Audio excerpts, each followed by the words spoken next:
Bonjour à tous, merci d'être là. Je voudrais, à l'entente de mon propos, d'abord remercier mes deux directeurs de thèse. Malheureusement, je dois excuser M. Loman qui n'a pas pu se libérer. J'en profite aussi pour remercier le GIF qui m'a permis de mener cette étude doctorale. Moi, je m'appelle Salif, je viens du Sénégal. Je suis venu à Bordeaux pour mes études universitaires. Je ne connaissais pas la chasse à la palombe et je pense que l'intérêt aussi de ce sujet, c'était d'apporter un regard extérieur. Et donc, du coup, avec le GIF, dont ses représentants, Mme Kourou, M. Jérôme Véronneau et M. Jean-Paul Castel, qui n'est pas là aujourd'hui, on a décidé de mener une réflexion sur ce qui se passait dans le sud-ouest et en général aussi dans l'Hexagone, ce lien qu'il y avait entre le pigeon ramier et ces populations françaises. Donc, au début de cette thèse, il fallait poser le cadre scientifique. Donc, c'est avec la collaboration de l'Université de Bordeaux, l'IMR Passage, auquel j'appartenais. Donc, il y a eu une première rencontre au cours de laquelle il fallait fixer le cadre scientifique. Donc, pour le GIF, l'intérêt, c'était d'avoir une reconnaissance au niveau du patrimoine de la chasse à la palombe. Et donc, on était parti sur cette thématique. Il a fallu mettre en œuvre la recherche. Donc, ça s'est fait en 2 temps, cette thèse. Donc, il y avait un premier cadre d'abord qu'il fallait préciser, c'est-à-dire l'inscription de la chasse comment elle se faisait dans le tissu social. Et il fallait aussi revenir sur tous les aspects socio-culturels partagés dans l'ensemble du Sud-Ouest. Et en dernière position, il fallait s'intéresser au savoir-faire Paloumaï. J'espère que je le prononce bien. Et donc, pour moi, c'était parce qu'il fallait d'abord aller s'enquérir de ce qui se faisait sur le terrain. Donc, la première démarche sur le terrain a été nécessaire. Donc, je suis parti, j'ai découvert les palombières, ce que je connaissais pas forcément. Et j'étais un peu intrigué quand même de voir autant de monde s'intéresser à un tout petit pigeon. Et je me suis dit que bon, il y avait un intérêt quand même. Et donc, du coup, il y avait des participations. J'ai découvert aussi la chasse, comme j'ai pas beaucoup pratiqué parce que j'ai essayé de chanter les panneaux, mais ça n'a pas marché.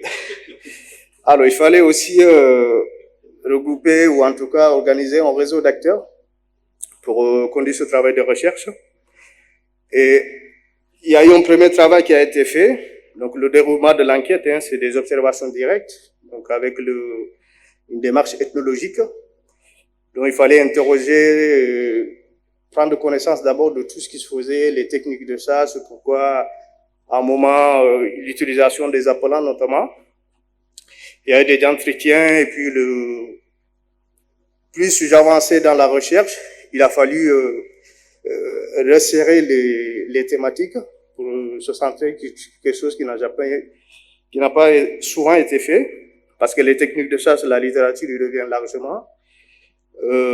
En fonction du réseau d'acteurs aussi, je remercie les fédérations qui m'ont vraiment accueilli, ils m'ont bien accueilli avec la collaboration des chasseurs qui sont les acteurs principaux. Alors, le premier temps de la thèse, c'était d'abord la fiche inventaire du patrimoine au niveau de l'UNESCO. Donc, le but, c'était d'interroger les chasses au filet. J'ai appris qu'il n'y en avait pas en Dordogne. Ça ne se pratiquait pas ici. Le choix, je pense que c'était lié d'abord à sa dimension historique. Dans le sud-ouest, notamment les pantières dans les Pyrénées. Donc, ce premier travail, il a été fait. Donc, les premiers résultats de ce premier temps de thèse, on s'est aperçu finalement qu'il y avait une richesse locale, une dimension immatérielle qui n'était pas souvent présentée parce qu'on parle de la chasse d'une manière générale, alors que les Paloumaï, ou en tout cas la chasse à la palombe, a ses particularités. Donc, la deuxième, c'était l'évolution de la chasse durant ces dernières années, avec le contexte que nous connaissons. Et puis, j'ai découvert aussi qu'il y avait une forme ou une dimension d'héritage qu'il fallait explorer. Ce premier rapport, il a servi, en tout cas, il a été présenté au GIF. Il a permis de mieux recentrer le sujet de thèse. Donc, il fallait partir de cette dimension immatérielle. Ça, c'est pas pour moi. Ouais.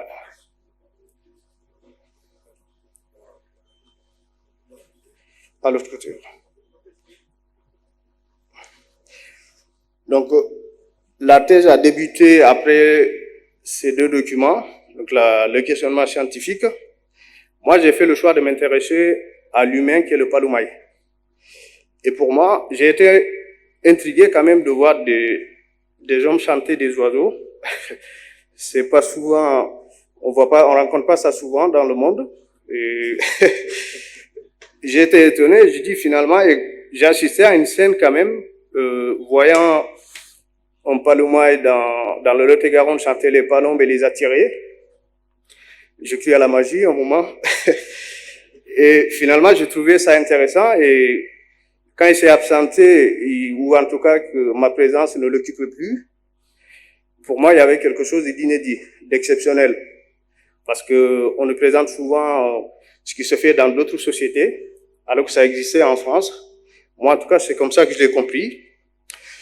Donc, pour moi, le Paloumaï, en dehors du lien affectif qu'il a avec la palombe, notamment ses appelants, il y a un échange, une communication qui est établie entre l'humain et l'animal. Et cette relation, elle est constatée que majoritairement dans les sociétés en Amérique latine, notamment en Amazonie. Et pour moi, ce lien-là, il fait vraiment la particularité, ou en tout cas l'exceptionnalité de la chasse à la palombe. Après, il y a cette dimension qu'on connaît tous aujourd'hui, c'est ce qui se passe dans les palombières. La vie sociale, c'est-à-dire ce déplacement des aspects qu'on assiste dans le domestique, que les Paloumaï ont le privilège d'amener dans un espace qui n'est pas forcément sauvage, mais dans les forêts. Et donc, on retrouve en tout cas ce lien entre l'humain et la nature qui se fait par le biais d'une activité synégétique. Alors, il y a ce caractère social qui est établi, il y a l'historique aussi, mais il fallait définir qu'est-ce que le Paloumaï. Alors, moi, je ne me suis pas limité à une simple pratique synégétique. J'ai interrogé les Paloumaï et je vis qu'il y avait un lien avec l'espace, la palombière. Parce que pour la majorité, il y a une dimension d'abord d'héritage, parce que la palombière, ceux qui ont découvert les couloirs, ou en tout cas ce qu'on appelle les axes de migration, c'est bien ce que fait le GIF, parce qu'aujourd'hui, ça apporte des précisions. Mais les générations d'avant, eux, ils n'avaient pas toute la technologie dont on dispose aujourd'hui. Et pourtant, je pense que, bon, sans vous vexer, ils faisaient beaucoup plus de résultats qu'eux. En tout cas, il y avait beaucoup plus de prises avant qu'aujourd'hui. La palombe, on arrivait à la capturer avec peu de moyens. Et je pense que cette intelligence qu'ils avaient, ou en tout cas cette capacité de dépasser le simple cadre d'une activité pour aller se mettre dans l'imaginaire de ce que pense l'oiseau, pour moi, cette dimension immatérielle, c'est là où on peut vraiment accentuer la réflexion. Ce que j'ai fait avec mes encadreurs, mes directeurs de thèse.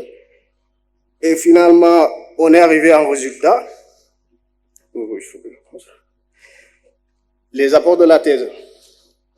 J'estime qu'il y a une ontologie Paloumaï qui réside notamment dans ce lien, le fait de chanter la palombe, de l'attirer.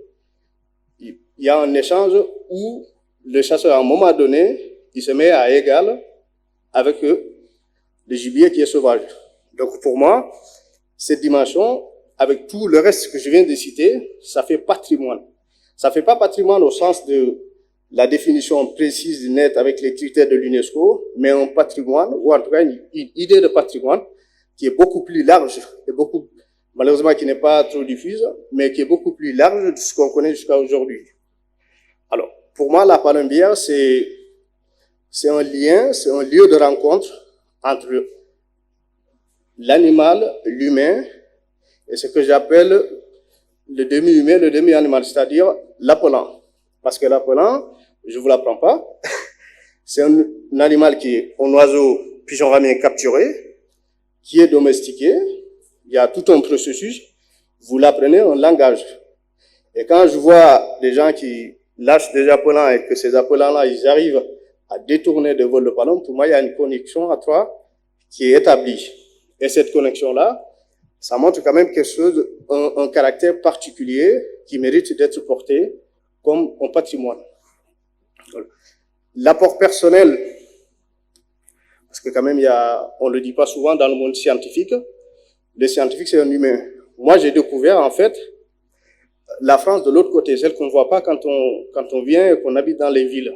J'ai découvert la campagne, j'ai découvert une culture, la culture du Sud-Ouest, parce que ce qui se fait dans les palombières, ce n'est pas uniquement une activité de chasse. Il y a une dimension culturelle qui est très importante, l'esprit de partage, la solidarité, la convivialité.